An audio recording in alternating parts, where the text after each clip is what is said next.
Vamos a activar lo primero para que no se me No, olvide. pero lo vas a grabar desde el comienzo, Sí, desde ahorita. Sí, eso después se edita, eso no pasa nada. Ok. Dos noticias importantes.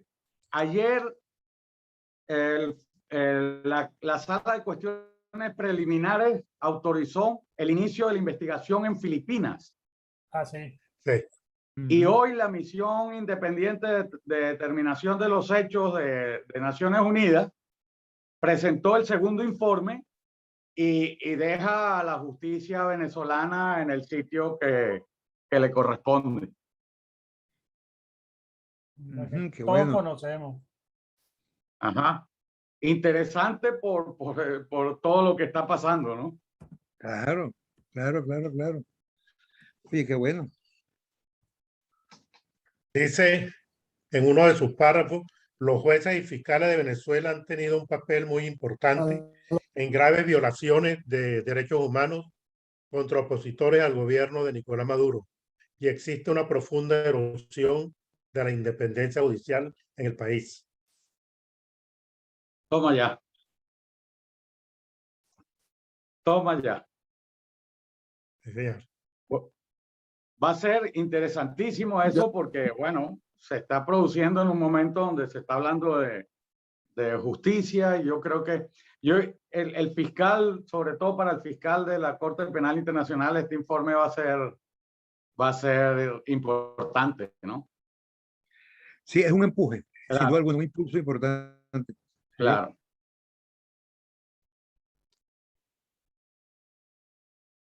El comunicado ya está circulando, ¿no? Sí, señor. ya ha sido comentado. Ya ha sido comentado. ¿Vas a necesitar el comunicado para ahora? No sé, creo que no. Porque deberíamos opinas, mandarle. William? No, si Paciano... Paciano, si eres bien, sí.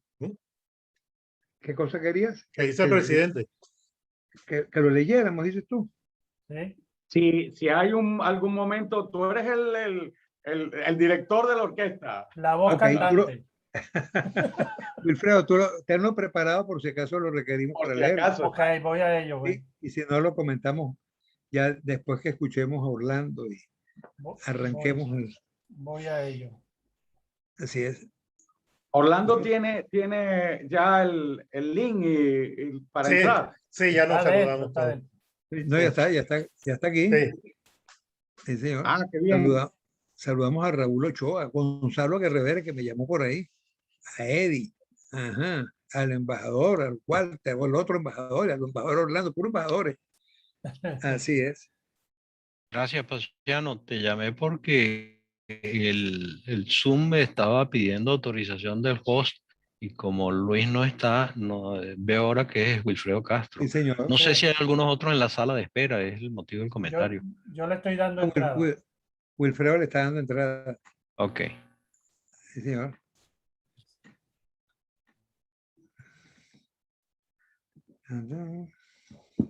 Saludos, Walter. Walter, estás hablando, y no sé, pero no estás hablando con todos los hierros, Walter.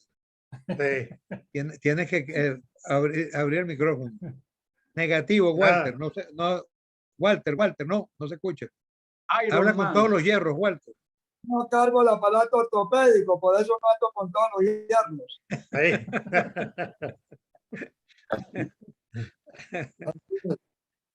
Mira, creo que el comunicado quedó con todos los hierros. Eso sí. Señor. Y quedó muy bueno. Sí. Estábamos comentándolo ahorita de las primeras reacciones.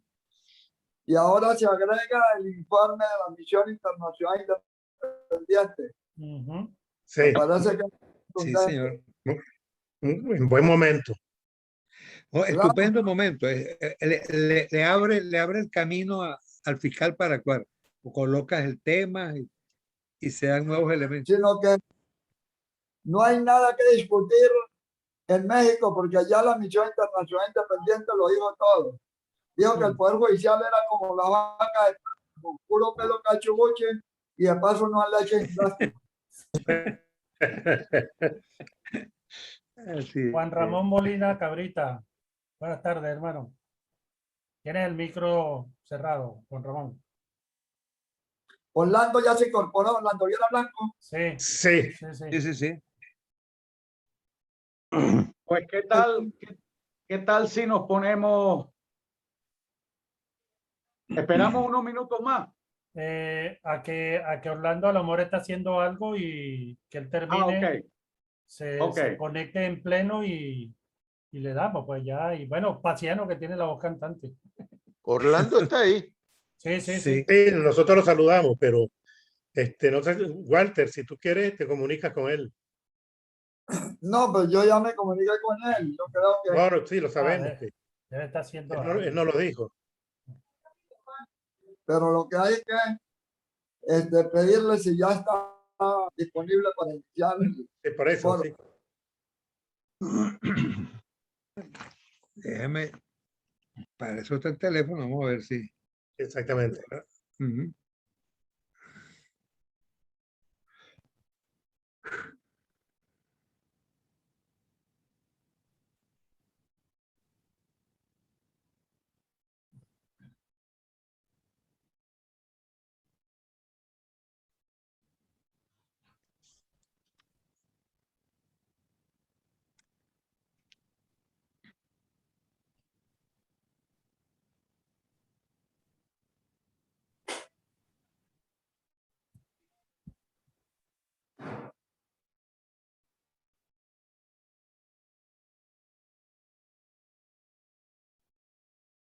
Vale, ok, perfecto.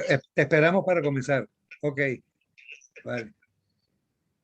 Dice que le acaba de llegar una llamada del presidente John Biden, que apenas concluye con él, nos va a atender a nosotros. Sí. Está practicando la mamagalloterapia. Sí, señor. Buenas tardes. Van a venir votando a mí del servicio diplomático. El señor Biden nos dejó alguna novedad, alguna primicia. Ahora les comento. Bueno, no sé si estamos grabando, no sé si estamos ya listos para comenzar. Ya estamos a punto, mi querido Orlando. Estamos esperándote precisamente que había nuestro presidente William Cárdenas dicho, esperemos por nuestro ponente de hoy. Permítame pues darles la bienvenida a todos, expresar nuestro contento en este 9º encuentro de un ciclo pautado a 10. Olguita, mi mujer, me preguntaba, ¿y hasta cuándo van a hacer los foros? Han pasado 2 meses. Bueno, estamos hoy justo en el penúltimo, la semana que viene tenemos nuestro último encuentro bien importante, de balance. Vamos a pedirle a todo el mundo ayudarnos a reflexionar, porque la idea es efectivamente que a partir de acá puedan surgir nuevas iniciativas, cosas a hacer desde nuestra plataforma, desde CICIBEN, pero igualmente desde otros ámbitos para impulsar este proceso de la justicia universal, de la justicia internacional. Bueno, en este 9º foro ya lo va a presentar nuestro presidente, William Cárdenas Rubio, presidente de CICIBEN, presidente de la plataforma Venezolanos en Madrid, y quien ha sido el primer venezolano que actuó ante la Corte Penal Internacional y que tiene una enorme experiencia en justicia internacional. Para mí, verdad que es un orgullo presentarlo, dejarlo hoy con nosotros, como es un orgullo tenerlo como presidente de CICIBEN. Sin más, William Cárdenas Rubio para presentar el tema de hoy y nuestro ponente de hoy. Adelante, William. Bueno, buenas tardes. Un cordial saludo a todos y un especial saludo al embajador Orlando Viera Blanco por dedicarnos parte de su valioso tiempo para analizar el tema que vamos a desarrollar el día de hoy en este, como decía perfectamente Paciano, este 9º foro de CICIBEN. Muchísimas gracias, Paciano, por tus gentiles palabras. Y yo creo que sí, que se han extendido los foros, pero se han extendido también en el enriquecimiento que nos han aportado para conocer lo que han sido estos 20 años de criminalidad continuada en Venezuela. Bueno, presentar al embajador Orlando Viera Blanco, a mí me complace muchísimo. En primer lugar, voy a señalar una semblanza, la semblanza de su currículum vitae, ¿no?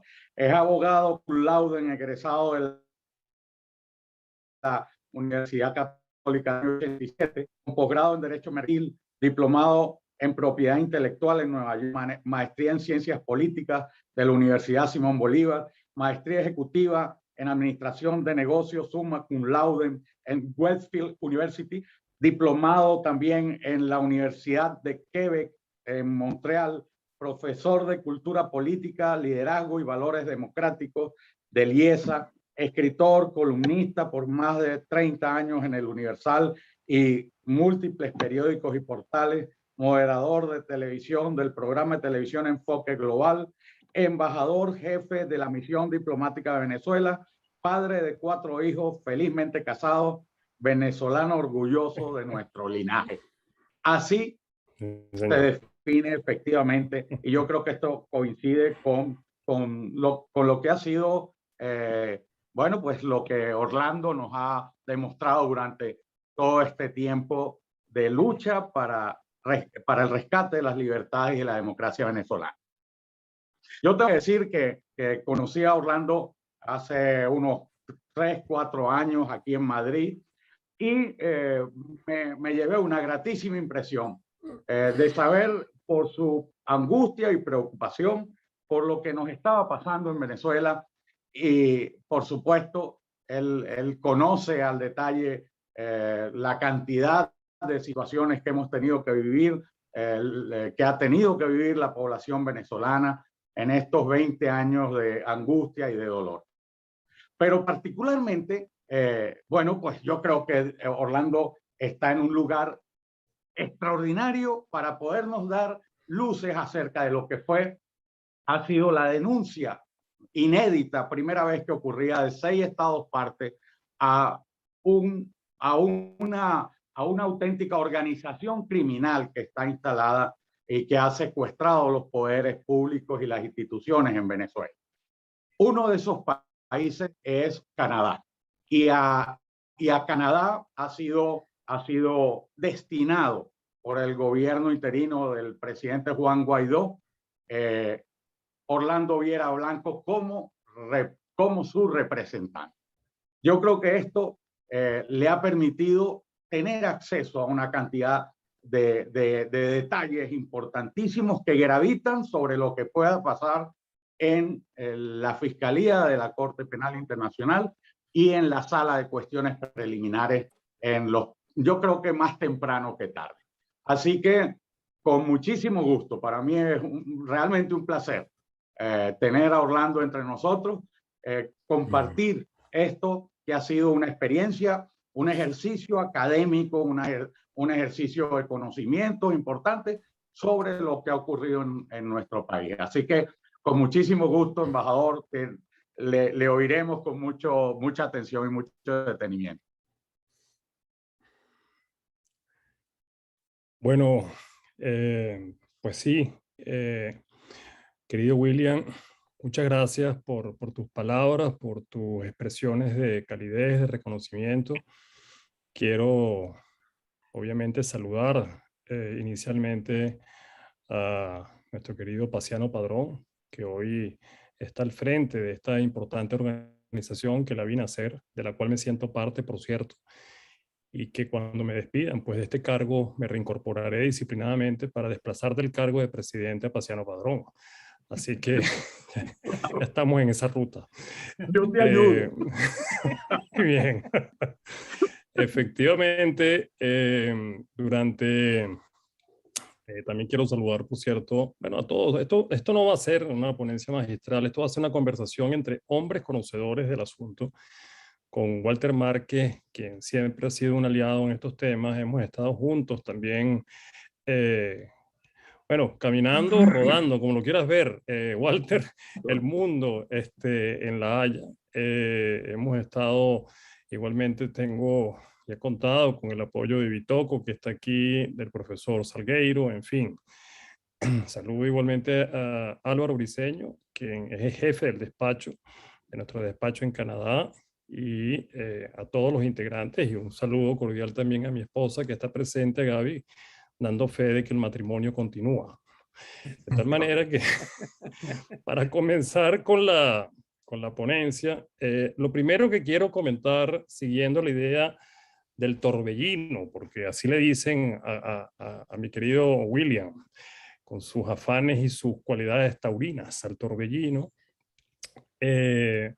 quiero expresar que después de básicamente 3 años de haber sido testigo cercano como embajador de esto que se llama la justicia penal internacional, yo quiero comenzar diciendo, como le comentaba ayer al profesor Salgueiro, a quien entrevisté en mi programa, que se comienzan a derribar algunos mitos sobre lo que realmente podemos esperar de la justicia penal internacional.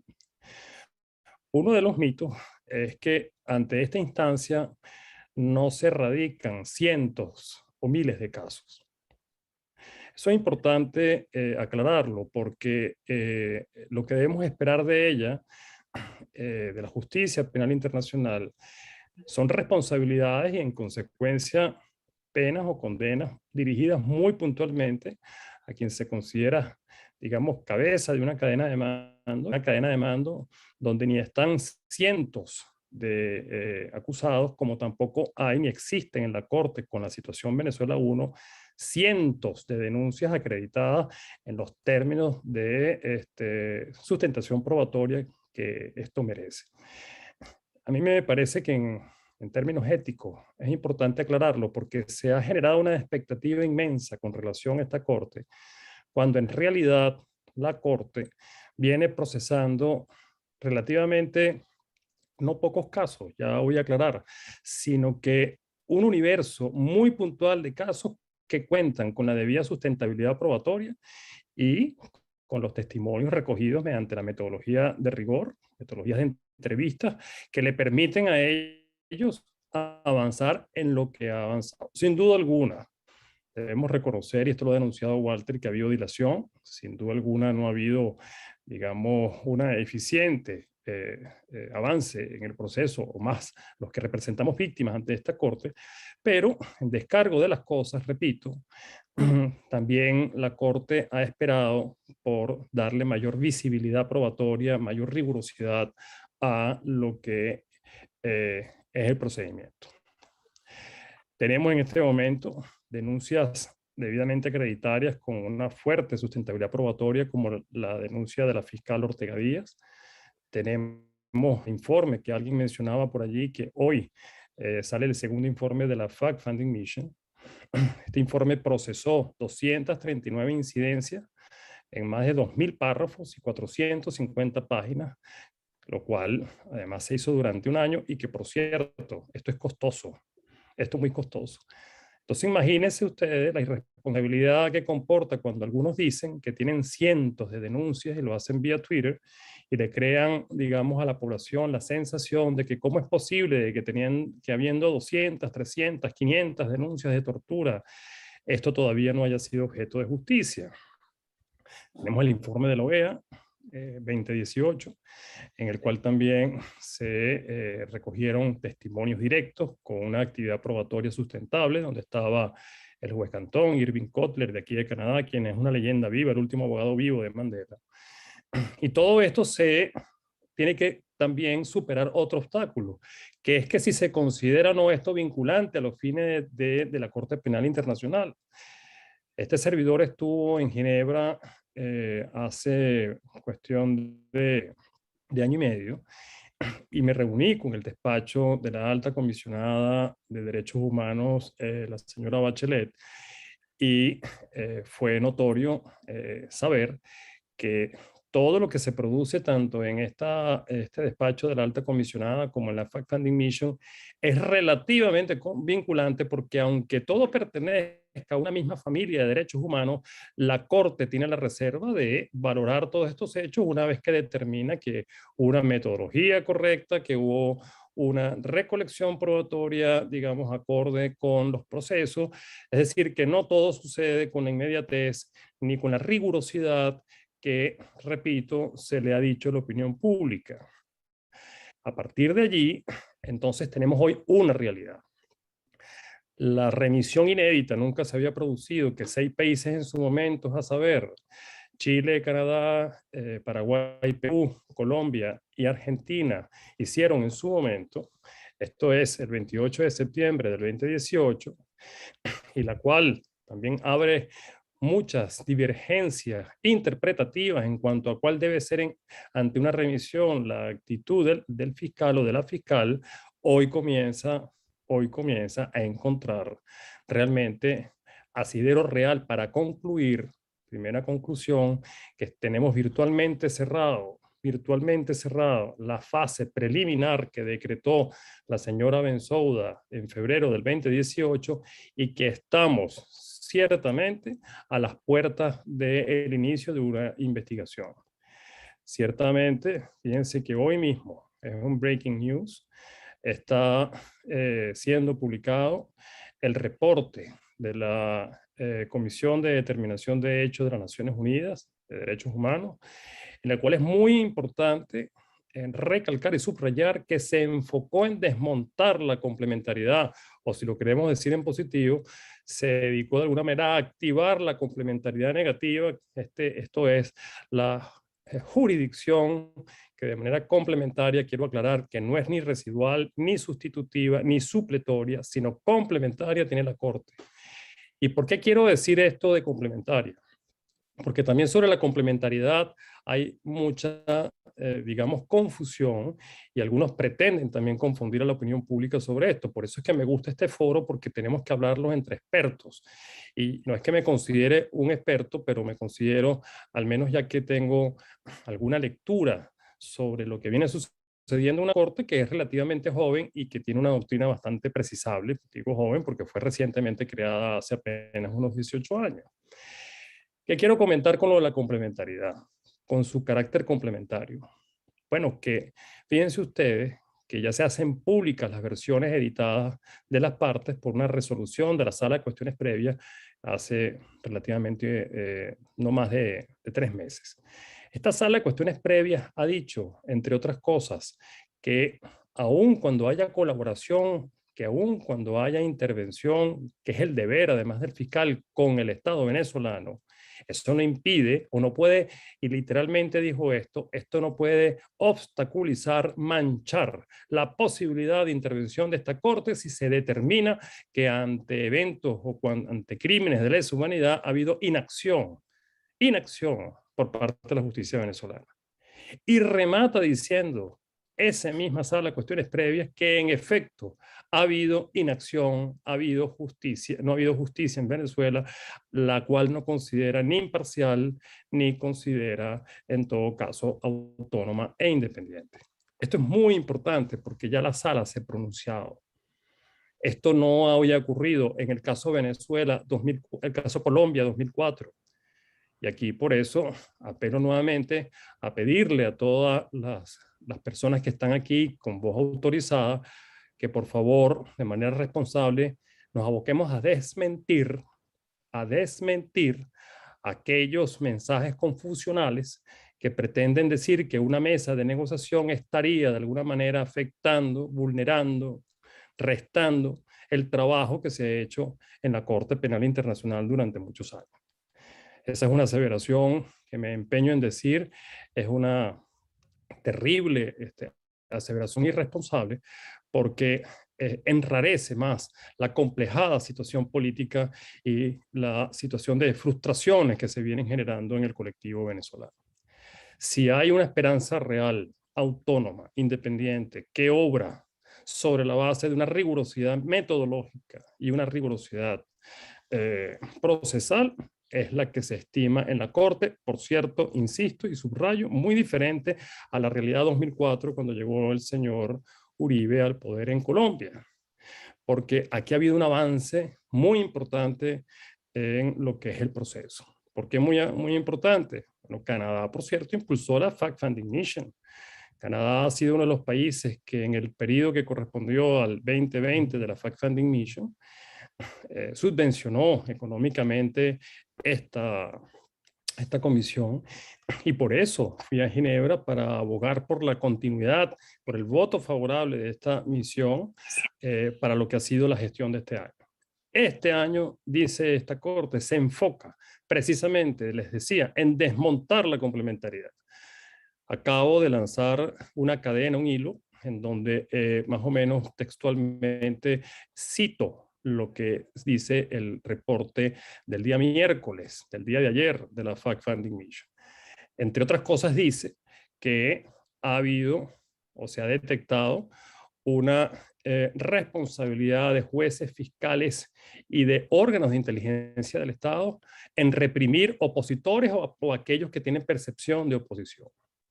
En todo caso, ha dicho ese informe que se han detectado personas entrevistadas, al menos más de 80, de ciento y tantas que han sido torturadas y siguen siendo imputadas y siguen estando privadas de libertad a través de mecanismos de represión por parte de fiscales, jueces y juezas. Dice algo muy grave, que los órganos de inteligencia como el SEBIN y el DGCIN han utilizado mecanismos de tortura y con las pruebas obtenidas de esos mecanismos de tortura e ilegítimas han sido utilizadas esas pruebas para reprimir y perseguir. Ha dicho que en definitiva y en conclusión, la justicia en Venezuela se encuentra al servicio de la represión de ciudadanos inocentes e indefensos.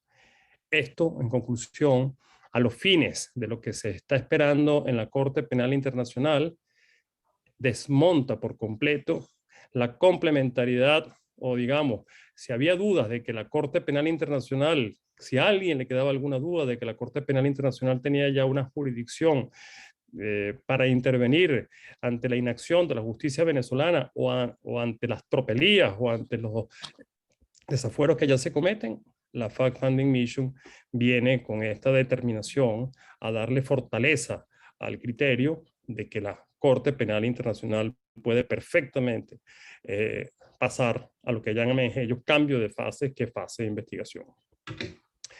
También el nuevo fiscal ha comentado cosas muy elocuentes, siguiendo con lo que también fue el esfuerzo. Por eso que esto es un esfuerzo de todos con sus diferentes narrativas, siguiendo lo que fue el esfuerzo de Walter en su momento. El fiscal en su toma de posición ha dicho, no podemos seguir elevando expectativas frente a esta Corte por Administración de Justicia y hacer tan poco.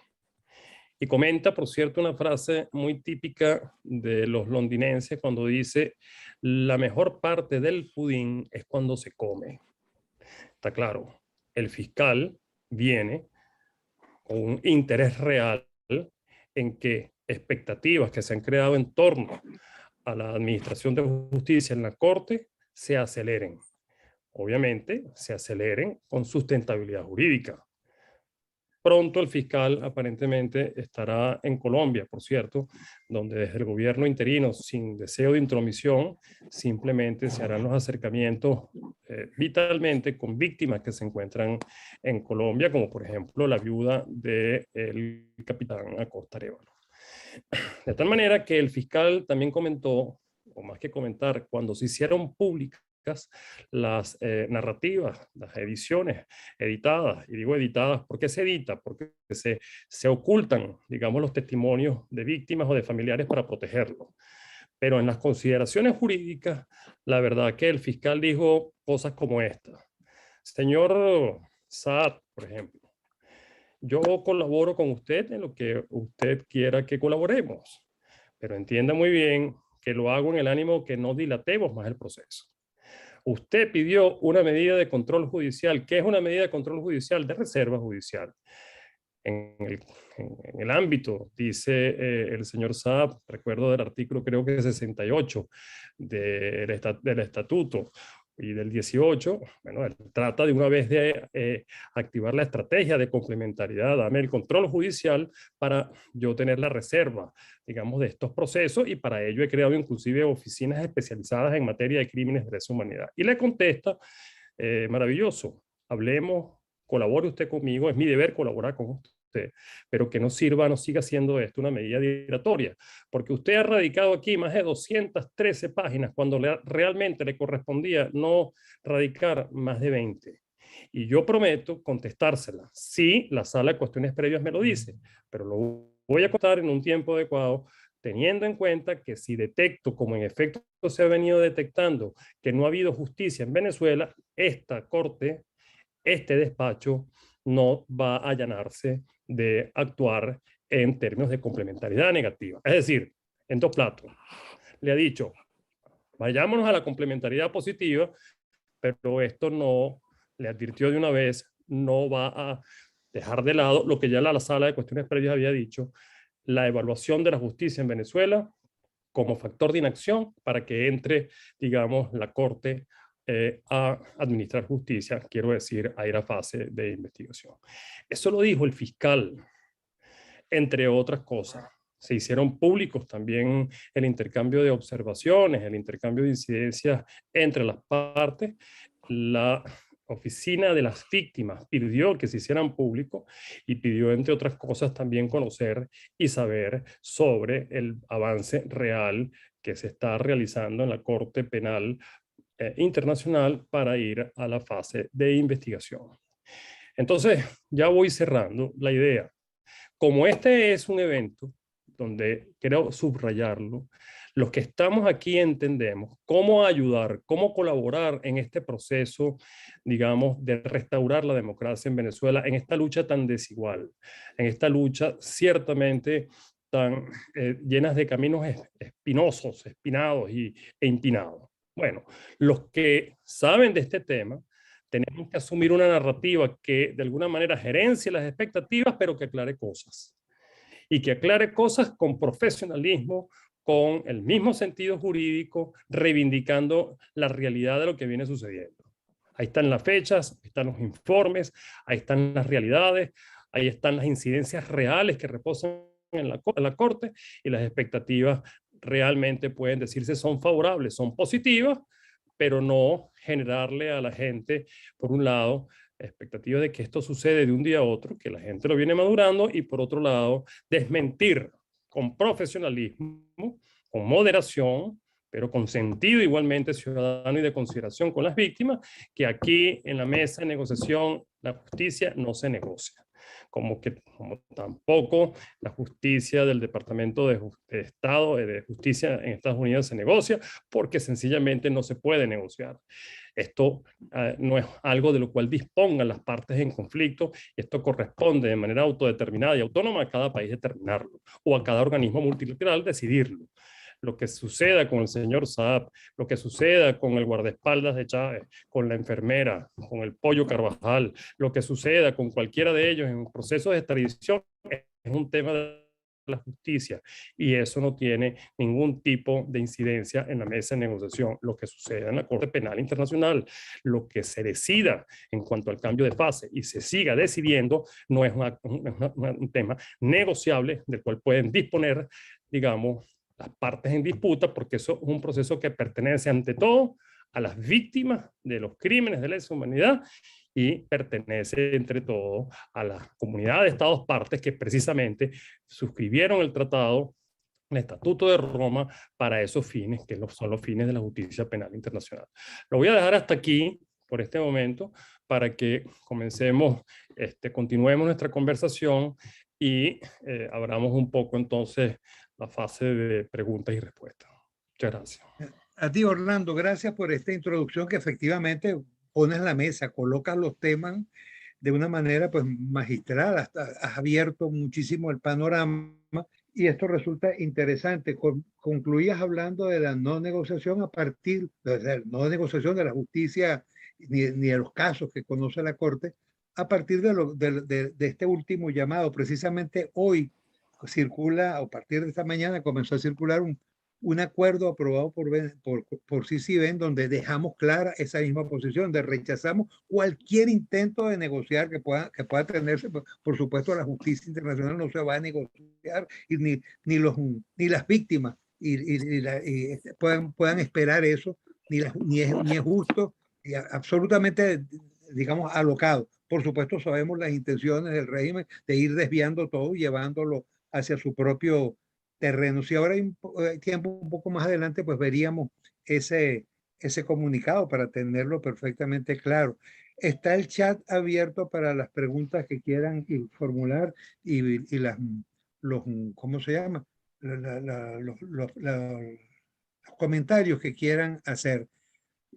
Pusiste un poco nervioso, Orlando, nuestro presidente William Cárdenas Rubio, cuando dijiste que ibas a quitarme la presidencia. William Cárdenas, que es el presidente de CCBEN, puede haber pensado que yo le di un golpe de Estado anoche como vicepresidente y que amanecí hoy como presidente. Pero lo que sí te puedo decir es que en BEN América, cuando te desocupes de tus tareas importantes que estás realizando, te esperamos y la presidencia de BEN América es tuya. Estoy seguro que la Asamblea lo aprobará con muchísimo gusto. De modo que bienvenido a tu casa y en CCBEN, por supuesto, igualmente queremos que nos acompañen. No me atrevo a ofrecerte la presidencia, pero la vicepresidencia sí. Dormí Dice muy que el mal anoche, torbellino, Tatiano. que el torbellino ponga sus bardas en remojo. Dormí Sí. muy mal. Yo sabía que algo se estaba cocinando. Sí, señor. Sí, señor. Así es. Bueno, abierto pues el derecho de palabra para quien quiera intervenir a esta altura. Adolfo, por favor, abre tu micrófono.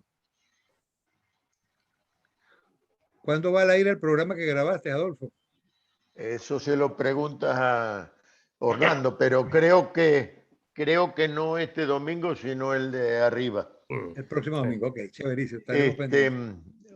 pero Orlando y yo mantenemos un contacto continuo sobre estos temas. Y en el programa de ayer y en todas las conversaciones y en todas las intervenciones que yo hago en la prensa, etcétera, insisto mucho en algo que él dijo, que es la generación de expectativas. Muchas personas, algunos conocedores y otros más bien freelancers, generan expectativas con respecto a los posibles pasos de la Corte o los plazos en que la Corte vaya a emitir algún pronunciamiento. Tenemos el caso de, por ejemplo, de una muy activa dama que conoce de este tema y que habla de centenares o miles de denuncias. Una cosa es meter una carta en la Corte y otra cosa, como lo expresó Orlando, poner una denuncia que tenga un mínimo de los requisitos de sustentabilidad que se requieren. La idea es meterle a la gente en la cabeza, cosa que es difícil por las grandes necesidades que vive el país, de que la Corte Penal Internacional es un tribunal de derecho y no es un foro de discusión política, etcétera, aun cuando en oportunidades, como lo vemos en el caso Venezuela 2, se utilice para eso. De manera que yo creo que en la medida en que este foro, este conversatorio, pueda sembrar esa inquietud o esa idea, haríamos un bien. Eso es todo por el momento. Gracias por tu comentario, Adolfo. No sé si Orlando quiere añadir algo, hacer algún comentario al respecto. No, suscribir lo que dice el profesor Salgueiro. Si yo debato con él o si empiezo a contradecirle, él se me molesta mucho. Así que estoy totalmente de acuerdo con él. Vale, gracias. Su excelencia, el embajador Juan José Monzán, califica de buena, muy clara la exposición, concreta e ilustrativa. Gonzalo igualmente felicita por aclarar tan importantes detalles y pregunta, ¿qué opina usted? Se refiere a Orlando Viera. ¿Qué opina usted de la llamada justicia transicional? Su uso ha generado jurisprudencia aplicable. Oye, ese es un temazo, ¿no? Eso es una pregunta muy pertinente porque también ha sido de alguna manera sometida a lo que yo llamo a los tuiteros confusionales, ¿no? La justicia transicional no versa sobre crímenes de lesa humanidad. Los crímenes de lesa humanidad tiene que quedar claro no solamente son imprescriptibles, sino que no pueden ser objeto de amnistía. Y algunos han pretendido decir que a través de este mecanismo se podría buscar herramientas para condonar, para perdonar, para de alguna manera redimir crímenes de lesa humanidad. La justicia transicional, que no es nada nuevo, es simplemente un mecanismo que sí genera situaciones de amnistía en aquellos casos tolerables para procurar la transición política. Y es una herramienta, vamos a llamarla fundamental, para tratar de favorecer, por ejemplo, lo que sucedió en su momento en el Club Naval, en la transición política de Uruguay y en otras tantas que se han hecho en Latinoamérica y en el mundo. Entonces es muy pertinente aclararlo porque algunos han dicho que, bueno, que es a través de este mecanismo como la oposición va a sentarse también con el régimen para buscarle de alguna manera salvoconducto, amparos a los que hayan cometido estos crímenes de lesa humanidad. De tal manera que la pregunta es muy pertinente y lo que quiero sencillamente es aclarar puntualmente esa disyuntiva. Gracias, Orlando. Clarísima tu exposición. Vamos, antes de ceder la palabra a Walter Marca, a hacer un breve comentario. Estamos celebrando 20 años, 2 décadas, septiembre de 2001, de la aprobación de la Carta Interamericana en Lima, en una conferencia extraordinaria de la OEA, por cierto, por aclamación unánime. Y a 20 años de la aprobación de la Carta Interamericana, valdría la pena ahora reflexionar pensando en la justicia y en tantos otros aspectos en donde la democracia pareciera haber estado retrocediendo en aspectos muy concretos. Tengo a la mano la carta, dice su artículo 1, los pueblos de América tienen derecho a la democracia y sus gobiernos la obligación de promoverla y defenderla. La democracia es esencial para el desarrollo social, político y económico de los pueblos de las Américas. Pero el artículo 2 en su segunda parte dice una parte interesante que nos compete como sociedad civil. La democracia representativa se refuerza y profundiza con la participación permanente, ética y responsable de la ciudadanía en un marco de legalidad conforme al respectivo orden constitucional. De modo pues que creo que nos toca desde este rol como sociedad civil de intensificar y de replantear ahora la democracia en el continente. Y creo que no hay país que se esté excusando de eso, porque se esté salvando de esa situación. El problema compete a todos. Incluso a los Estados Unidos, que tiene que revisarse y tiene que cuidar su democracia y profundizarla. Walter. Bueno, un gran saludo para Orlando, para nuestro presentador y presidente William Cárdenas, para Paciano como orador y para todos los que están participando en este ciclo de foros. Indudablemente que Orlando pues, ha hecho una excelente exposición de un tema que a nuestro juicio tiene 2 partes. Uno es la solicitud expresa realizaron los 6 jefes de Estado para que se investigara delitos o crímenes de competencia de la Corte que pareciera haberse cometido en Venezuela en parte del régimen de Nicolás Maduro. En ese sentido, ellos consignan como prueba el informe de la Secretaría General de la OEA realizado por 3 expertos en la que concluyen que hay crímenes de lesa humanidad en Venezuela. Ese elemento es bien importante porque la fiscal, y ahora Karim Khan tiene que responderle expresamente a los 6 jefes de Estado de una solicitud que ellos realizan y que la fiscal anterior cometió el error de acumularla en vez de haber abierto una incidencia paralela, como se hizo con la petición del gobierno de Venezuela con respecto a pretender acusar a los Estados Unidos de crímenes de lesa humanidad en el país. Y en ese sentido se abrió el expediente de Venezuela. Perdón, el expediente de Venezuela 2. En el caso de la solicitud de los 6 jefes de Estado, ella simplemente acumula junto con nosotras denuncias. Entonces, De acuerdo, y mi pregunta es muy concreta para Orlando. Los 6 países han estado a la altura de la exigencia de hacerle seguimiento a la petición que ellos hicieron, o simplemente se limitaron a una petición.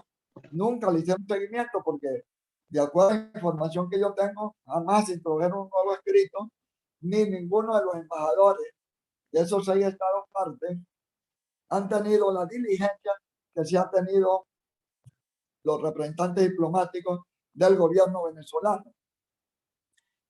Es necesario, a juicio de Orlando Viera, que ante la llegada de un nuevo fiscal, los estados partes, realmente los 4 restantes, porque se retiró Argentina y Perú, esos 4 estados restantes expresamente deben pedir el abocamiento y la decisión al nuevo fiscal de la petición hecha el 27 de septiembre del 2018, que por cierto en ese mismo año, el 8 de febrero del 2018, se abrió el examen preliminar junto con Filipinas, y en el día de ayer la sala preliminar acordó investigar los crímenes cometidos en el marco de la represión contra el narcotráfico en Filipinas. Si hay justicia en La Haya, si hay el principio de equidad, el mismo día que se abrió la averiguación sobre Filipinas y Venezuela, que es el 8 de febrero, por lógico, deberían de abrir ya la investigación sobre el caso de Venezuela, o está pronto que se abra si se aplica la justicia y se aplica el sentido común y la equidad.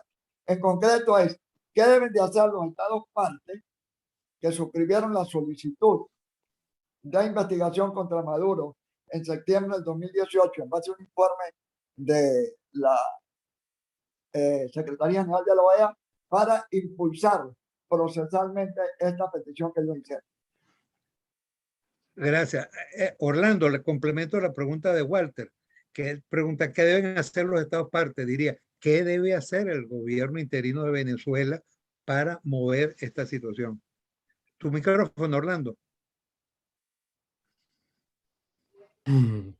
Bueno, yo voy a tratar de ser lo más humilde, quiero decir, en esta respuesta, porque creo que amerita una buena reflexión de cara a la pregunta de Walter, que todo el mundo se la pregunta, yo mismo siempre me la he hecho, ¿no? Y digo humilde porque como ustedes escucharon en mi currículum, tengo 30 y tantos años siendo abogado, de los cuales me he dedicado básicamente a la parte internacional, corporativa, propiedad intelectual. Es recién, hace de pronto menos de 10 años, estando en Canadá, que me tuve que convertir también en un activista de derechos humanos. Conozco a Irving Kotler y me comienzo a involucrar con lo que es todo este tema, que es sumamente técnico, aunque no lo parezca, y lamentablemente técnico a veces, ¿no? ¿Qué le quiero decir con esta introducción?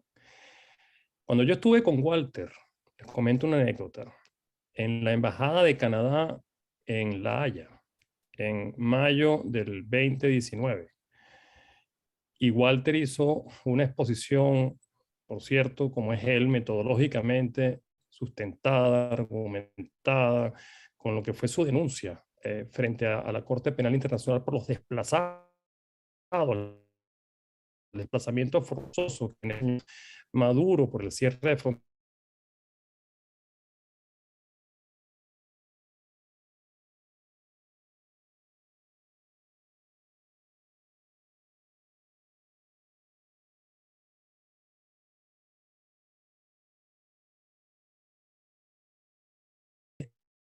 Expone durante casi 45 minutos lo que él considera una dilación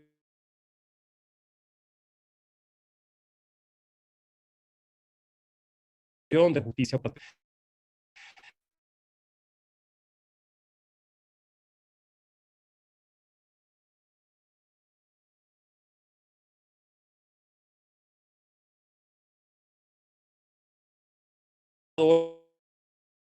de Canadá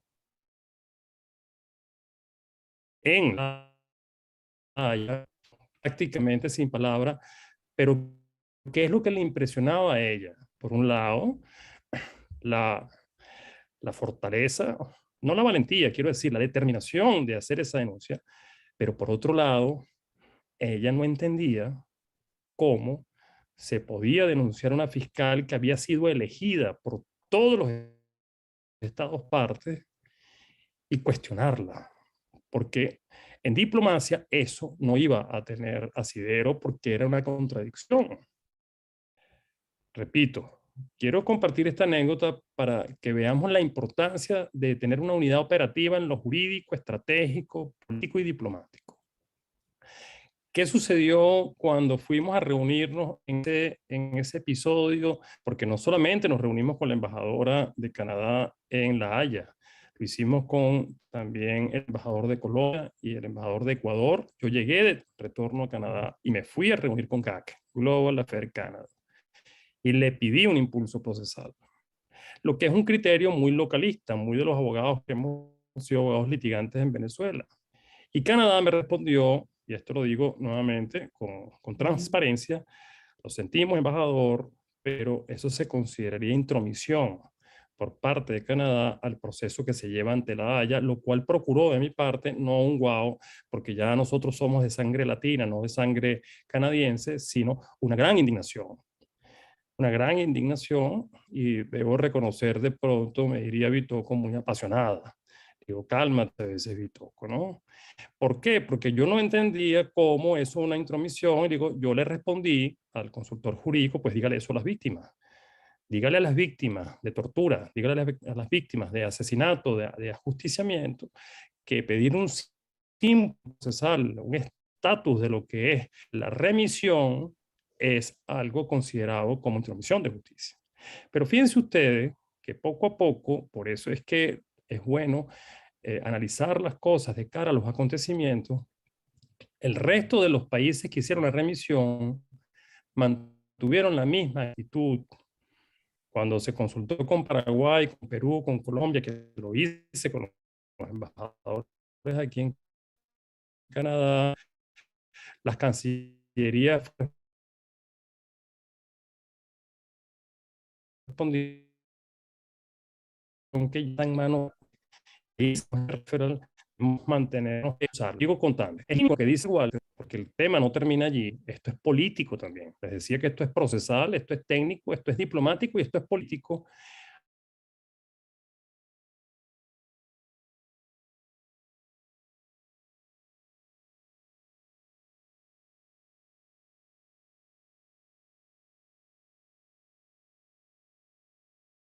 Un evento oficial de una cancillería colombiana pidiéndolo ante la Haya, pero sí se convierte en una narrativa política que es en defensa de los derechos de justicia en la Haya en contra de Maduro y Suena de Mano. Y está en España en este momento y sigue asumiendo esa misma narrativa, que es el único jefe de Estado que la ha asumido de los estados referentes. Entonces, respondiendo a la reflexión, podríamos decir, como lo clamaba Confucio, el justo medio de las cosas es que todo tiene un leverage.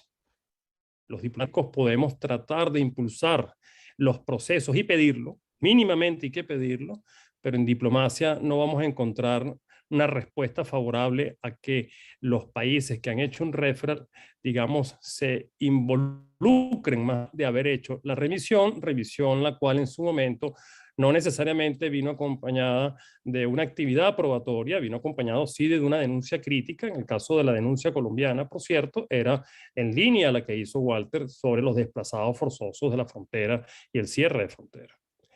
En términos políticos, el interinato ha asumido, sobre todo en el último año, debo reconocer no tanto al principio, una narrativa de impulsar este proceso, una narrativa de pedir que haya justicia en La Haya, y hay un equipo que trabaja continuamente en tratar de litigar en la Corte. se elaboró un escrito de complementariedad, de reforzamiento de la complementariedad negativa ante la Corte, a mi gusto, que tiene ciertas debilidades, ha debido contar de pronto con más entrevistas, pero ese esfuerzo se ha venido haciendo y también la narrativa nuestra ha sido en línea a ello. Por eso es importante lo que decía Salgueiro. Una cosa es generar expectativas sobre la base de decir que hay cientos de denuncias que ya habrían habían tenido que contar con el derecho de haber sido respondidas.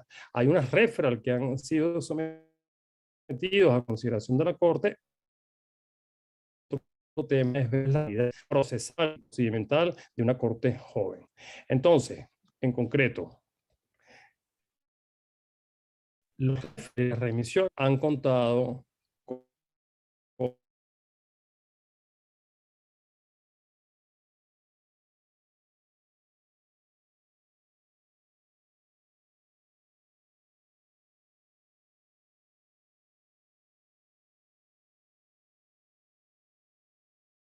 mucha fortaleza es Duque, y el gobierno interino también lo ha hecho.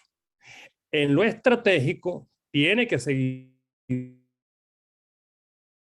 diciendo, le pido a ustedes, bueno, ahí está ven, como representando a lo que es más fuerte aquí, que es la sociedad civil, y a las víctimas, llevar y mantener la vigilancia profesional y humanista en estos temas. Y en lo estrictamente jurídico, sin duda alguna, no con rutina de expertos en esto. Ahí está Nena Betancourt, ahí está Bitoco, ahí está Carlos Gutiérrez, ahí está el propio William Cárdenas, ahí está Salgueiro, ahí está todo un equipo de gente que desinteresada para entender de crímenes de lesa humanidad, como la nena alcanzó a decir un día, Orlando, no sé, eso humanidad. Bueno, de ahí en adelante hay todo.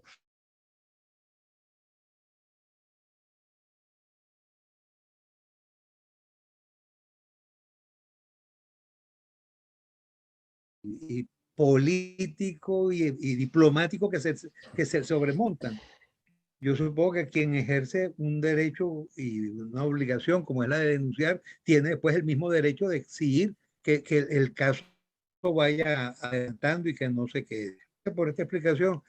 Oficina de víctimas, sí, los países se abstienen, fíjate, qué bueno que lo pones así. Las víctimas tienen derecho. Los países se abstienen porque ya cumplieron con lo que podían hacer, que era el referéndum. Exacto, es cumplir con la formalidad y ya bastante lo que hicieron y se les agradece. Nos toca quizás a nosotros, como tú decías, intensificar, y el próximo jueves en nuestro foro de cierre sobre conclusiones y acciones es probable que tengamos que apuntar hacia allá, hacia trabajar con las víctimas y generar desde allí una acción envolvente sobre la Corte Penal Internacional de justa, apropiada y equilibrada, iba a decir presión, en todo caso, fijación de posición que les haga entender la urgencia de actuar. Miguel pregunta, Orlando, dice primero, si la mesa de negociación llegara al acuerdo para realizar elecciones y aceptar una suerte de amnistía que en contrapartida detenga cualquier acción judicial local o internacional, pregunta, ¿es posible afectar el proceso que adelanta la Corte Internacional, detenerlo, posponerlo? Ya algo dijiste sobre esto, pero formula de nuevo la pregunta. Sí, pero es muy válida la pregunta de Miguel, que paso a responder brevemente la siguiente. Tanto nos hemos tardado para conseguir un cambio de fase, de finalizar el examen preliminar y pasar a una investigación, aún habiendo mañana posesión, aún pasado mañana dándose una elección en Venezuela, el proceso de reestructuración realmente de la justicia, lo que se ha llamado la reinstitucionalización de la justicia en Venezuela, sin duda alguna no sería un proceso que impida que el avance que ya se ha logrado ante la Corte Penal Internacional decida ir a una fase de investigación y darle continuidad. Creo que tienen un micrófono encendido. Sí, perdón. Exacto. Okay, no, ya está corregido. Ya pagaron. ¿Qué quiero decir con esto? las cosas no suceden a veces tan matemáticamente, obviamente en asuntos jurídicos y políticos o diplomáticos, decíamos, como uno las piensa. Las cosas no son binarias ni tautológicas. Yo lo que pienso es que lo que está acumulado en este momento en la Corte Penal Internacional, en términos probatorios, en términos de lo que se ha hecho público, en términos de lo que precisamente ha dicho la Sala de Cuestiones Previas y el propio despacho fiscal, aquí, sin generar mayores expectativas, pareciera que hay suficiente pruebas para ir a una fase de investigación, que si debo también comentar, una fase de investigación también puede durar años. Que durante esos años de una investigación, vamos a tratar de ser aquí un poco pitonizos, se genere ojalá en Venezuela un proceso restaurador y vayamos a una transición política y comencemos un proceso de reinstitucionalización de la justicia.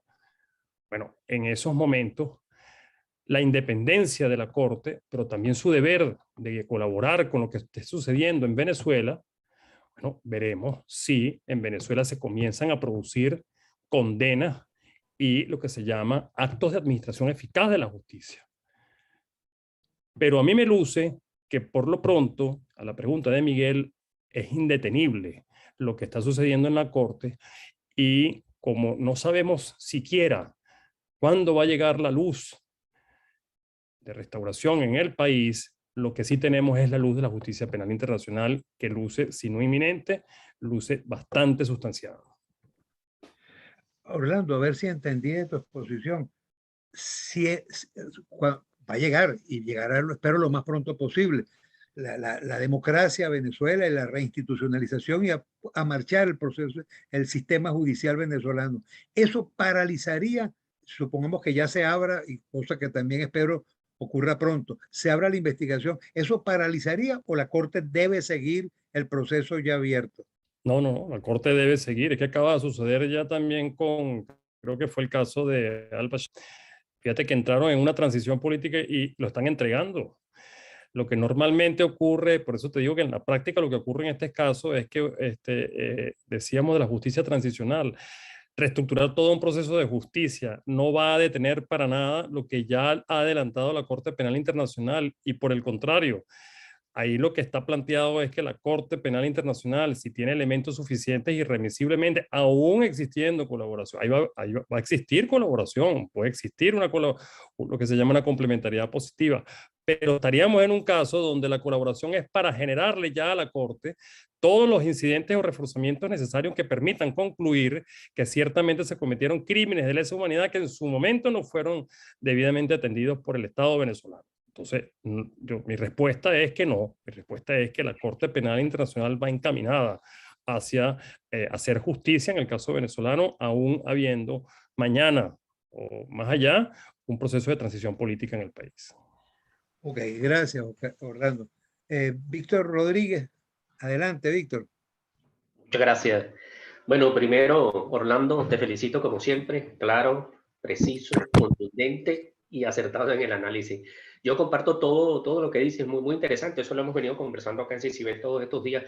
Una cuestión importante, la negociación política, perdón, que se pueda llevar a cabo ahora en México sobre la reforma judicial no tiene absolutamente nada que ver, no debería tener absolutamente nada que ver con el proceso ante la Corte. Son dos cuestiones absolutamente independientes.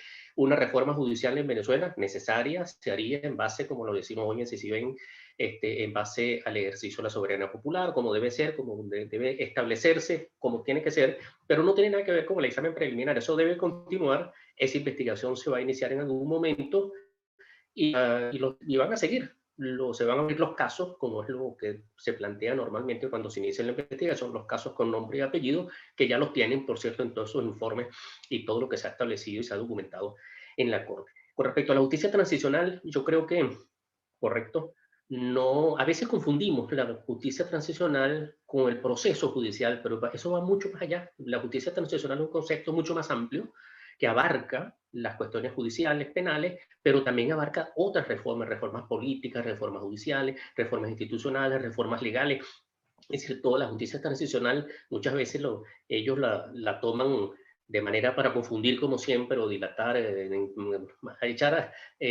introducir elementos en la negociación para confundir, pero en realidad la justicia transicional lleva ese tema, por supuesto, de la justicia penal, y en este caso la justicia penal, como bien señalaste hace un ratico que te dijo la nena, crímenes y delitos, bueno, los delitos serán vistos por los tribunales nacionales y los grandes crímenes por la Corte Penal Internacional, a menos que en ese momento los tribunales nacionales decidan juzgar a los responsables, que sabemos quiénes son, del presidente para abajo, de la cadena de mando, si no sé, ¿por qué no? Aplicar la justicia, la complementariedad positiva en el momento en que tenga que hacerse, juzgándolo, no tiene nada, pero el momento es absolutamente seguro, es indeclinable, es interrogable, no es negociable. Yo creo que esos son los puntos más importantes.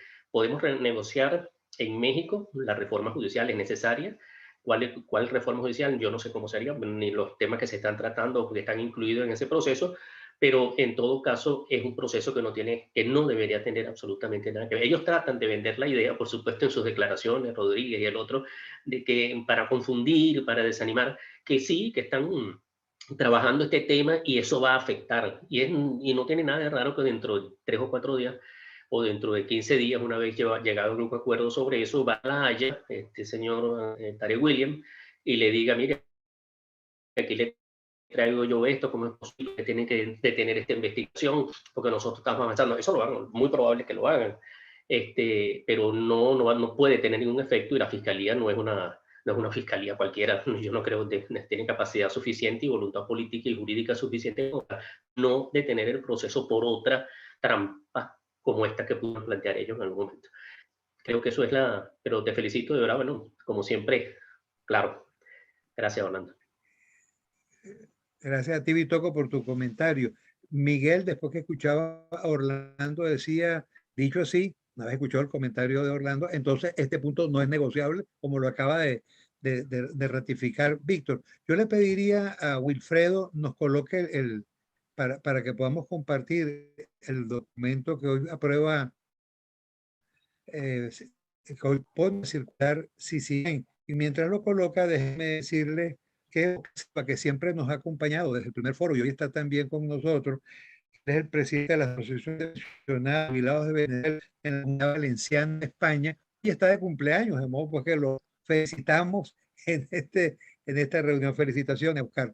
Rechazamos cualquier intento de paralización de la investigación penal internacional de los crímenes de lesa humanidad de Nicolás Maduro y su régimen de facto.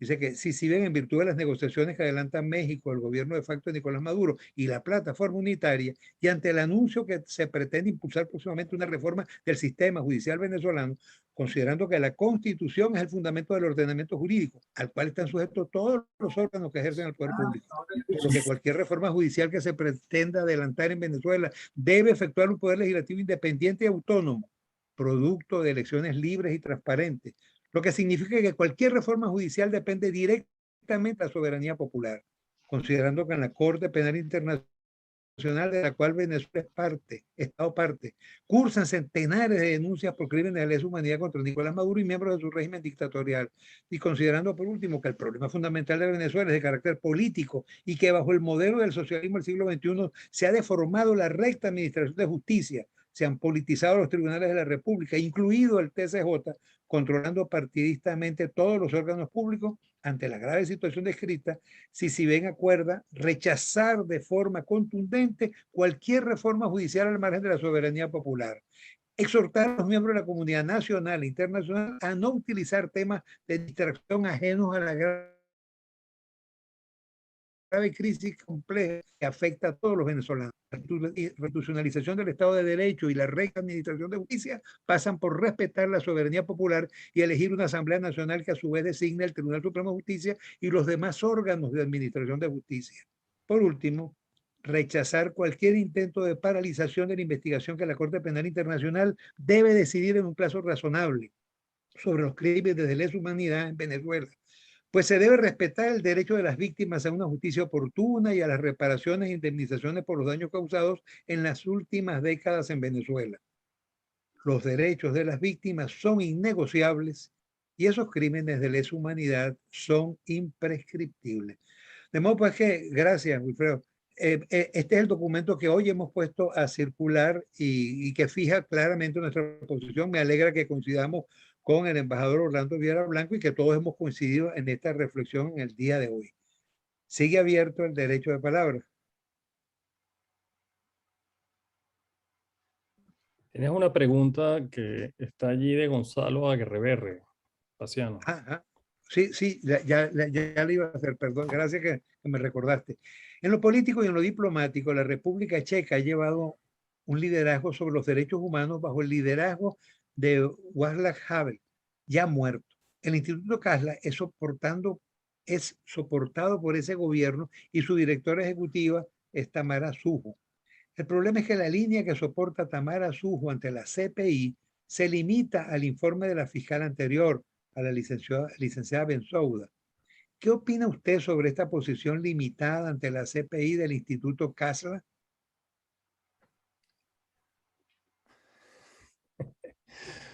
Bueno, a ver si he aprendido algunas lecciones de diplomacia de Víctor Rodríguez Cedeño, ¿no? Mira, a mí me duele mucho, y lo digo con pasión capricorniana, las actitudes que algunos compatriotas asumimos de cara a situaciones tan delicadas como vigilar, representar o asumir una narrativa relacionada a víctimas de crímenes tan horrendos como crímenes de tortura, que se dice fácil, pero precisamente esta señora se ha dado la tarea, y en esto de pronto es un mérito, aunque para mi gusto un poco morboso, de entablar toda una narrativa, todo un detalle descriptivo de en qué ha consistido esas torturas. Ahora, pero en respeto a esas víctimas, precisamente, nosotros tenemos que tener mucha consideración, y volvemos a la palabra que decía Salgueiro, a no generar falsas expectativas, amén del horror de lo que esto significa.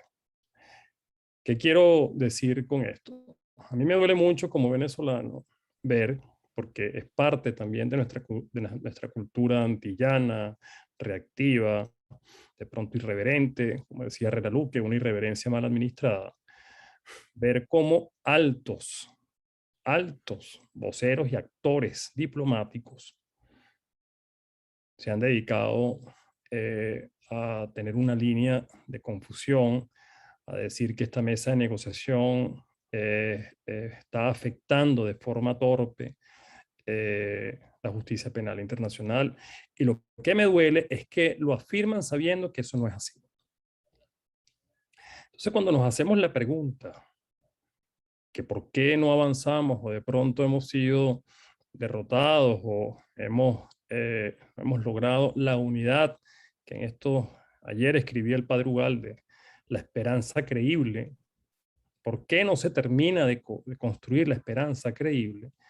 Es porque precisamente actores de mucha credibilidad confunden y dividen a la opinión pública, y ahí tienen las expresiones y las declaraciones de Elliot Abrams ayer o en estos días.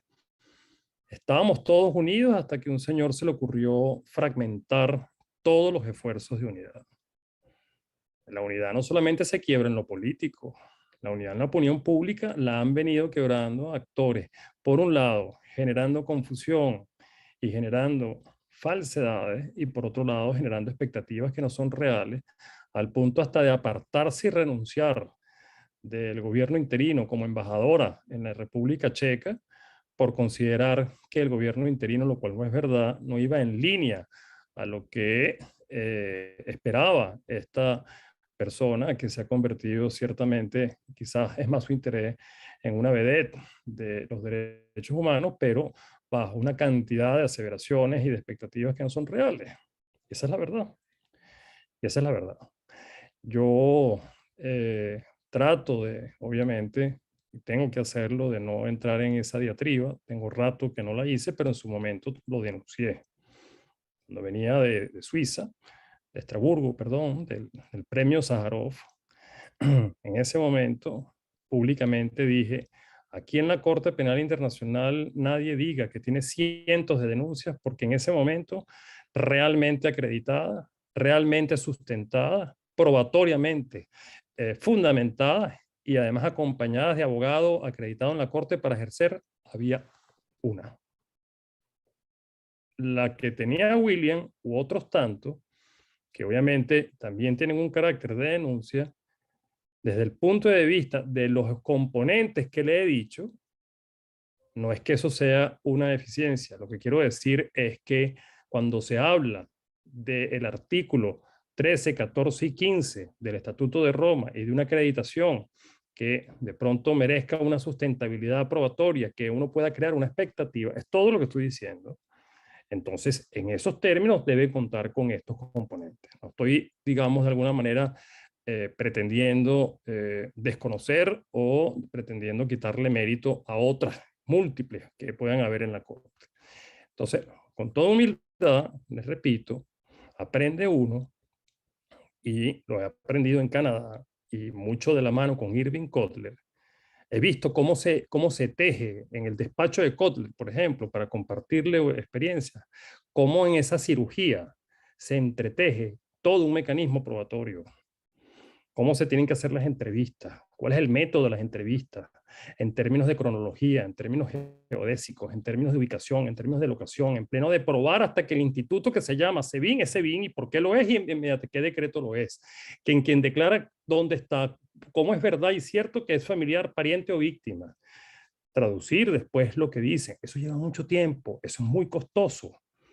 Y esa actividad probatoria, esa metodología, esa rigurosidad, es la que exige estas cortes para poder realmente ir a una investigación, a un enjuiciamiento de algo tan grave como un crimen de lesa humanidad. Que esto favorece a los verdugos, sí.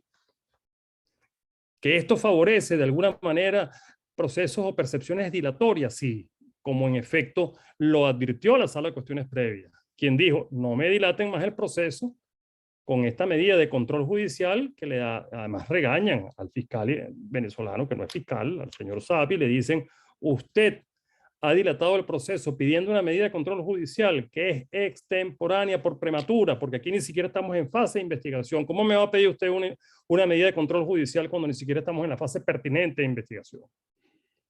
Todos estos elementos, lo que quiero hacer elocuencia es que de alguna manera nos llevan a otra dimensión muy diferente a la que la gente a veces piensa, los venezolanos pensamos, que es el manejo procesal en la Corte Penal Internacional, que es litigar en esta instancia, que es muy diferente. Es muy diferente a litigar en un juicio penal interno o local en cualquier estado parte. Respondiendo a la pregunta, yo lo que quiero es que realmente seamos todos voceros. Me gusta el remitido de CICIBEN, porque ahí se está denunciando cualquier intento del régimen de paralizar la justicia penal internacional con artificios infantiles. Eso sí se tiene que denunciar, pero no incurrir en decir que ha habido torpeza de parte del señor Gerardo Blay, que hasta se le dijo que podía ir preso por eso. Imagínense. Hasta se le amenazó públicamente, usted puede ir preso por esto. Debemos revisar entonces no solamente la narrativa en este aspecto técnico, sino que tenemos que revisar a veces también nuestra actitud grupal, que en esto ya es harina de otro costal, pero es de pronto muy fragmentaria y es a lo que nos ha llevado que hoy el 80% de los venezolanos rechazan o no creen en lo que son los factores de oposición, y eso en lo diplomático, les comento, tiene una repercusión inmensa porque la invisibilización que viene teniendo Venezuela en la agenda internacional, que es definitiva, en gran parte o en muchas provocada por esa actitud confusional que actores que tienen mucho prestigio han venido generando en ese ámbito de la opinión pública, que es leída por las naciones, por los jefes de Estado y por las cancillerías.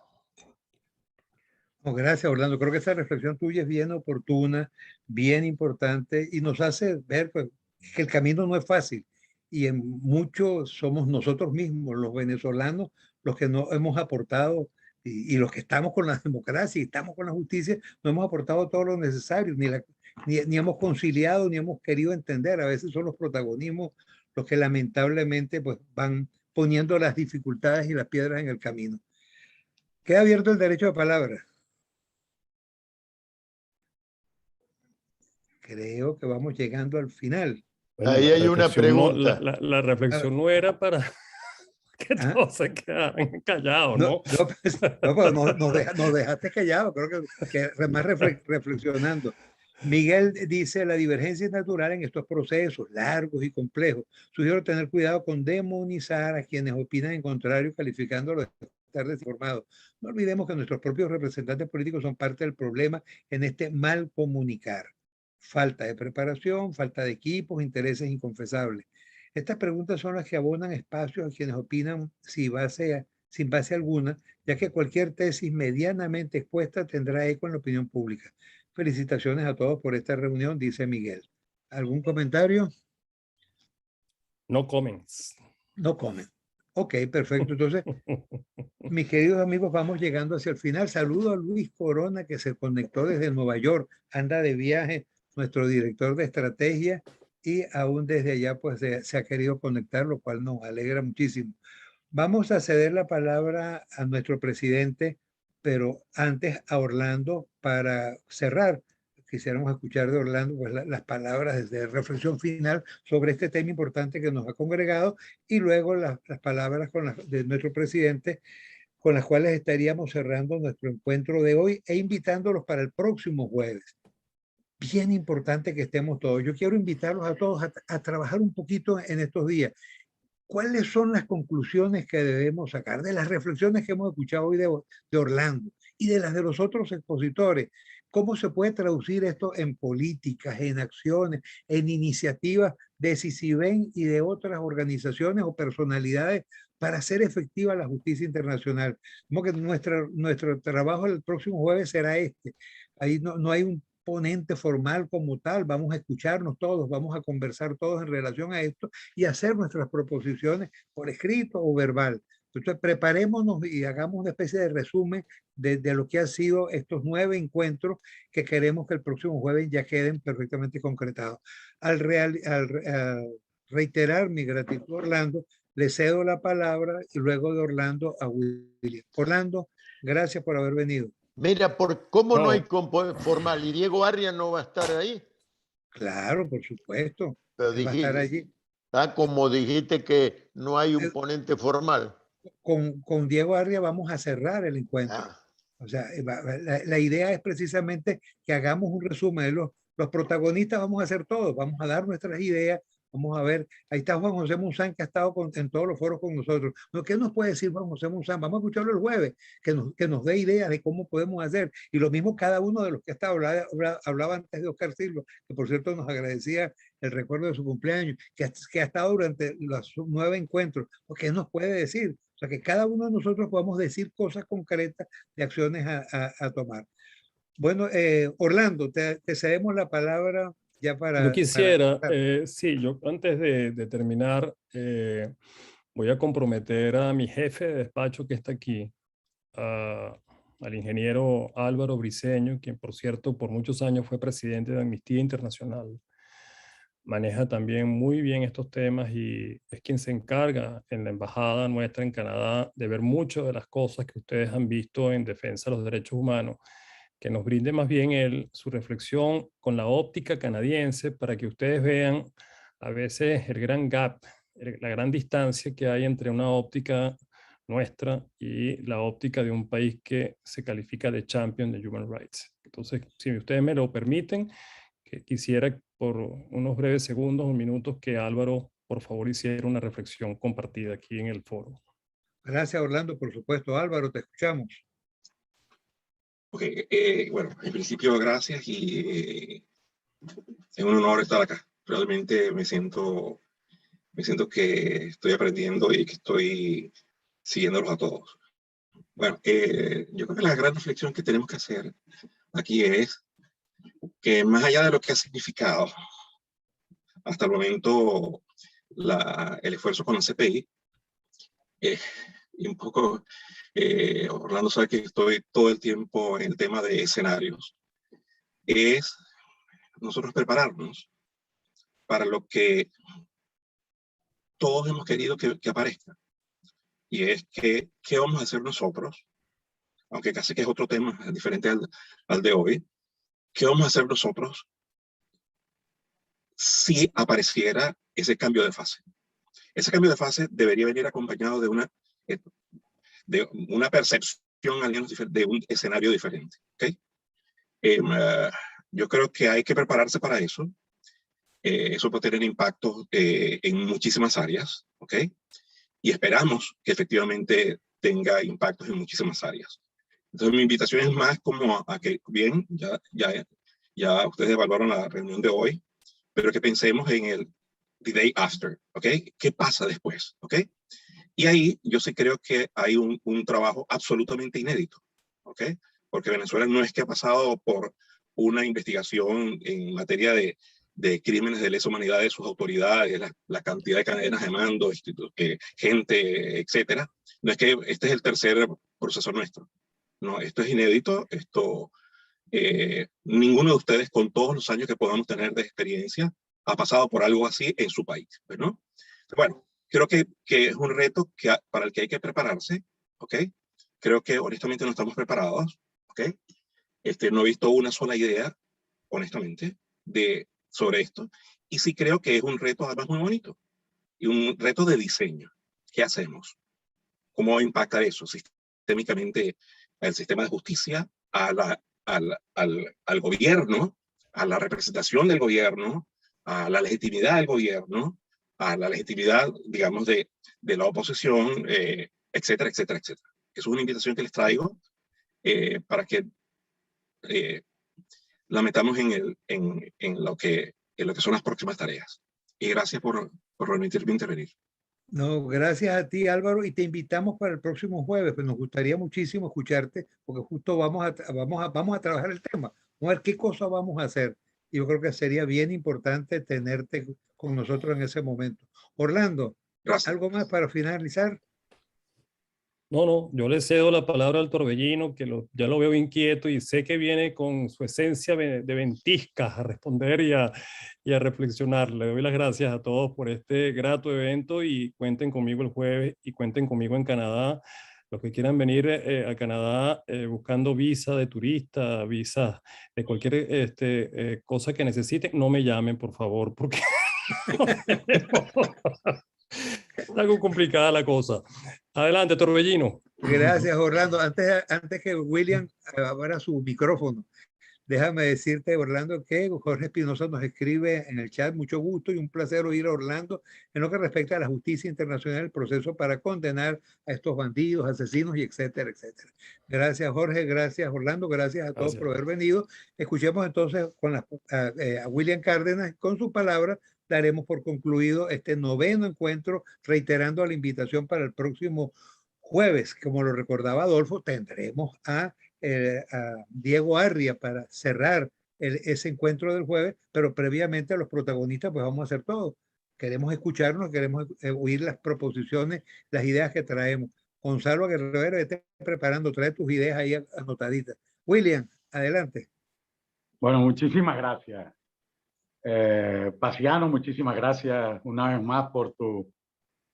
Tú sabes que en el mundo del toro se dice que la que cobra es la mano izquierda, ¿no? Y qué bien toreas con la mano izquierda, Paciano. Muy bien, muy bien. Mira, muchísimas gracias también, por supuesto, a Orlando. Y decirte, Orlando, que hemos encontrado infinidad de coincidencias y que tu discurso, pues por supuesto, nos reafirma, y tu visión, tu sólida visión acerca del devenir del caso Venezuela en la Corte Penal Internacional, no hace otra cosa que reafirmarnos a todos en que estamos en la dirección indicada, ¿no? En la dirección lógica, en este afán, porque las víctimas encuentren una jurisdicción alternativa donde sean investigados esos crímenes que los colocaron en una condición de dolor y de tragedia y de dramatismo. También es coincidente lo que acaba de decir Álvaro con lo que venimos reflexionando, con todo lo que venimos haciendo.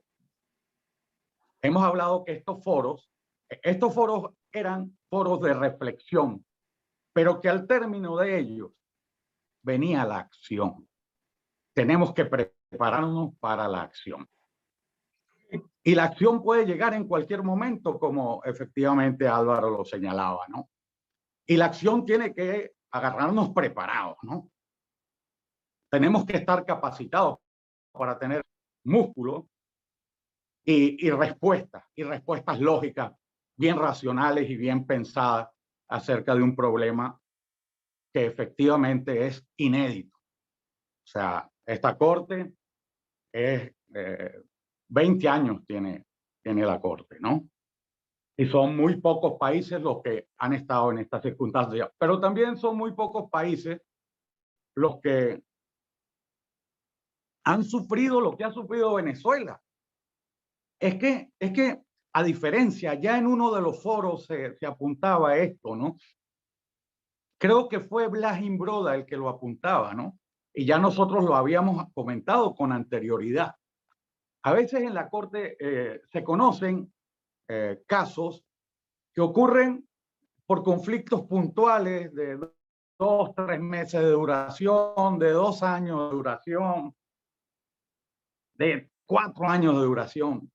Pero es que los venezolanos llevamos viviendo 20 años de crímenes continuados que han tenido una característica singular, que han sido perfectamente encuadrados dentro de los supuestos de hecho que previene el Estatuto de Roma como crímenes desde el primer momento.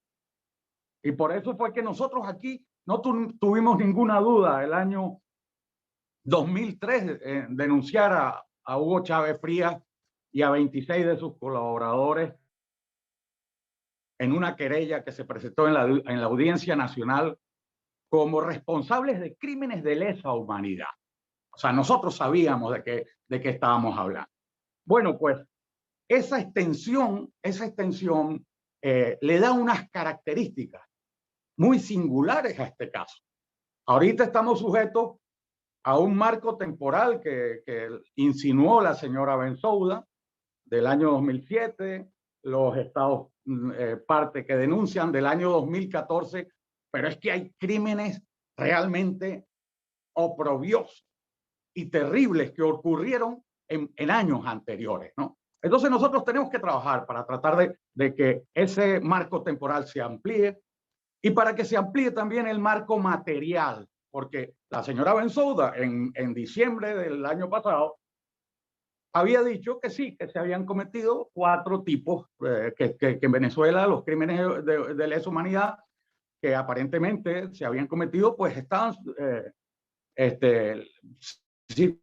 circunscritos a 4 tipos penales. Y resulta que no es así, que el marco de criminalidad que ha ocurrido en Venezuela es mucho más amplio, que ha habido crímenes auténticamente sofisticados, elaborados por un grupo, una organización criminal que fue sofisticando la manera de atacar a la población y dañar a la población.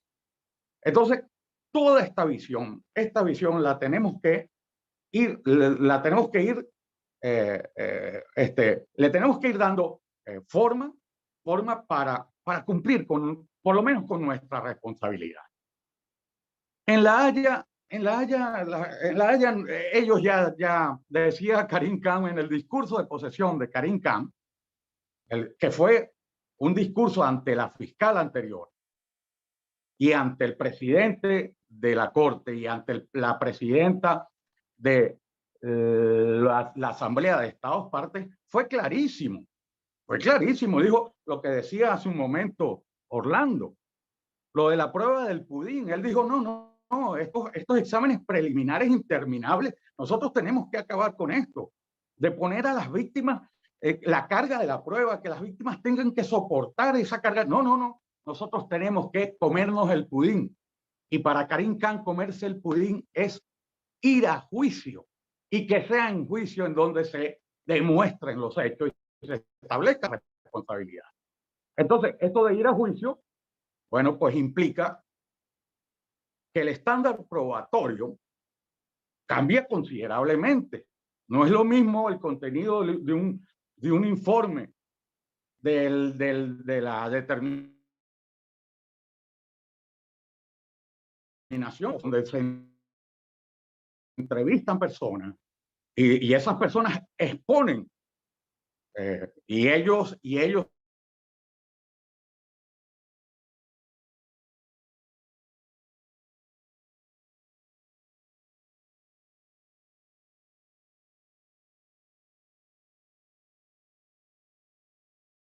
de desmontar tus pruebas. Entonces, para eso hay que estar preparado. En cuanto a la masificación, de acuerdo, perfectamente de acuerdo, Orlando. No puede ser que se creen expectativas y se magnifiquen las cosas. Aquí se va por quienes dirigieron esta historia, ¿no?, de criminalidad.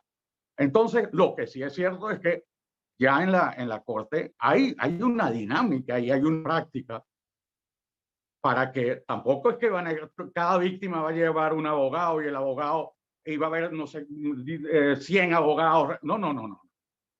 Ahí hay un procedimiento para cribar eso, para que las víctimas sean representadas, grupos de víctimas puedan ser representadas por un solo abogado, ¿verdad? Y ahora mismo, casualmente, antes de ayer, o sea, el día 14 de septiembre, se acaba de aprobar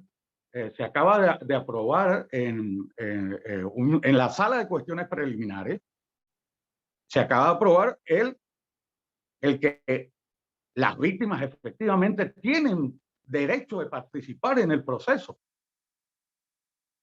Y se establecen los mecanismos, cómo se va a regir esa participación. Entonces, lo que viene es importante y yo creo que coincidimos en que bueno, vamos a estar,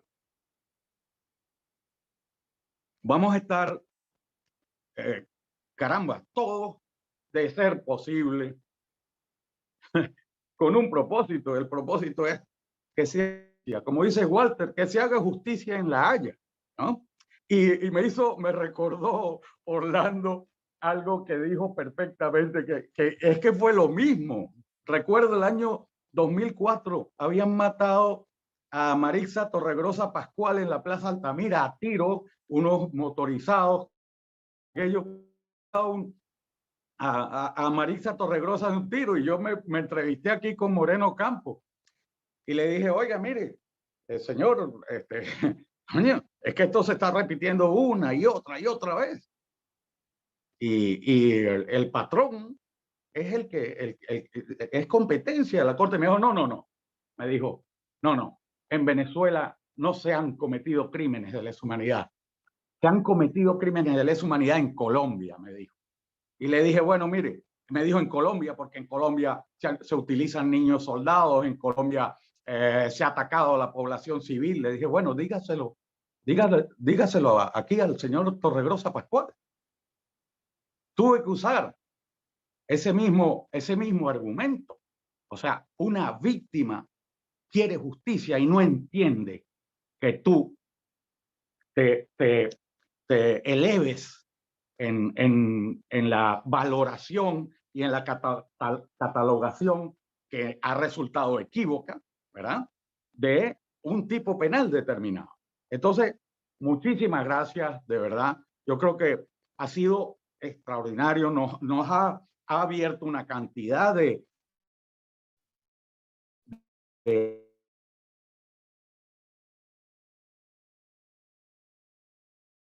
citado el caso de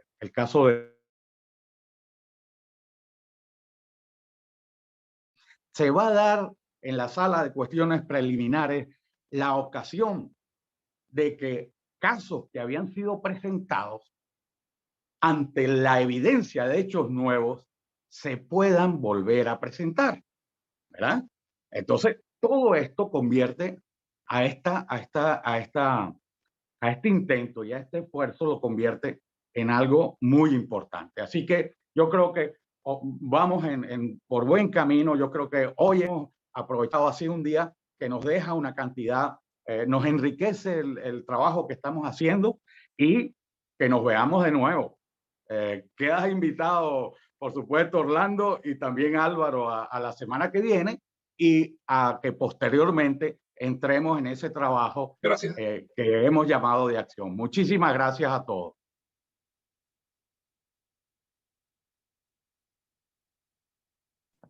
Gracias a todos. Nos vemos el jueves. Bueno, muchísimas gracias, Paciano. A ti, William, estupenda tus palabras como siempre, hermano. Vale. Gracias. Nos vemos el jueves. Álvaro, te esperamos el jueves. Segurísimo. Y un honor. Gracias. Un abrazo. Hasta luego. Chao, Orlando. Gracias. Gracias de nuevo, Orlando. Gracias. Gracias por todo. Vale. Gracias por todo. Mira, saludamos a Luis en Nueva York con máscara y todo. Chao, Pedro. Chao. Hasta luego. Hasta luego. ¿Cómo ha circulado la cosa, José Emilio? ¿Te has enterado? El micrófono, José Emilio. Sí, hasta donde estaba, incluso hubo un comentario institucional del Comité de Internacionalistas y Diplomáticos, donde celebraban la iniciativa y la firmeza nuestra en ese documento.